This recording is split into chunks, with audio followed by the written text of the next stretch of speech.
Pandemi belum mereda dan terkendali. Karenanya kami mengundang Menteri Kesehatan Terawan Agus Putranto. Tentu tak ada sosok yang lebih tepat bicara kepada publik, kepada kita, memberi penjelasan tentang situasi sebenarnya dan sejauh apa penanganan yang dilakukan negara. Adalah Pak Terawan yang punya wewenang, akses anggaran dan pemberi arahan. Pastilah di atas sana beradu banyak kepentingan, namun Pak Terawan semestinya orang paling gencar memperjuangkan kepentingan kesehatan.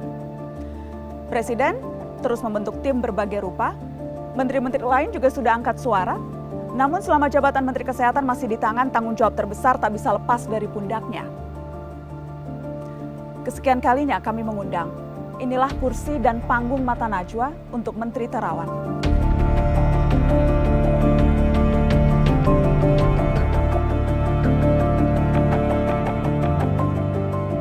Mengapa menghilang, Pak?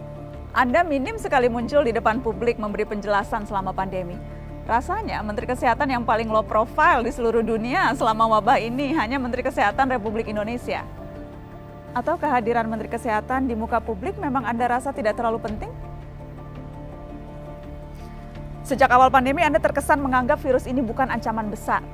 Apakah kini Anda mengakui bahwa kita kecolongan dalam langkah penanganan di awal yang seharusnya bisa lebih tanggap?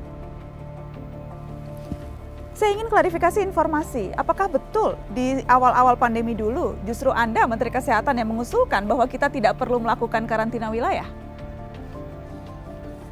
Pak Terawan, sampai sekarang kondisi pandemi belum juga terkendali, data dan angka jelas menunjukkan itu. Di saat negara-negara lain bahkan sudah berangsur-angsur bisa memperlonggar situasi, Pak. Kenapa kita tertinggal? Presiden Jokowi secara terbuka berulang kali menegur kinerja Anda di depan publik. Berangkat dari penilaian atasan Anda itu, saya akan beri kesempatan pada Anda untuk menjelaskan soal teguran itu satu persatu, Pak Menteri. Kenapa tes kita belum juga mencapai target? Kenapa resapan anggaran kementerian masih rendah? Kenapa berbagai peraturan dan birokrasi masih berbelit di Kementerian Kesehatan?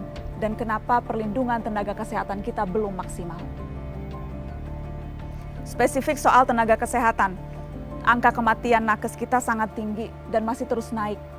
Bukankah Menkes seharusnya menjadi pelindung dan pembela utama nakes? Kapan perbaikan bisa kita lihat? Masih saja ada disparitas antara data pusat dan data daerah. Padahal data saat pandemi sangat krusial untuk menentukan kebijakan. Mengapa sampai sekarang tidak juga beres?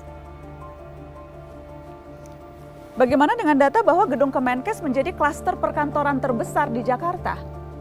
Kenapa tidak terbuka dan transparan lalu menutup kantor, Pak? Pak Terawan, ada banyak Menteri Kesehatan yang mundur karena penanganan COVID-19. Misalnya Menteri Kesehatan New Zealand, Ceko, Polandia, Brazil, Chile, Pakistan, Israel, Public Health Director-nya mundur, Kanada, Public Health Agency Presidennya mundur. Pertanyaan saya, Pak, apakah penanganan kita lebih baik dari negara-negara yang Menkesnya mundur itu?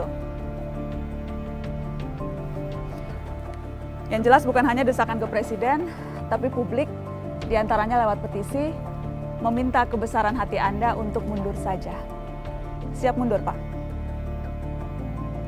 Atau bagaimana Anda bisa meyakinkan publik bahwa memang masih layak menjalankan atau menduduki posisi yang berat ini? Pak Terawan, itu hanya sebagian dari pertanyaan yang bukan hanya datang dari saya, tapi juga kami kumpulkan dari publik untuk Anda, Menteri Kesehatan.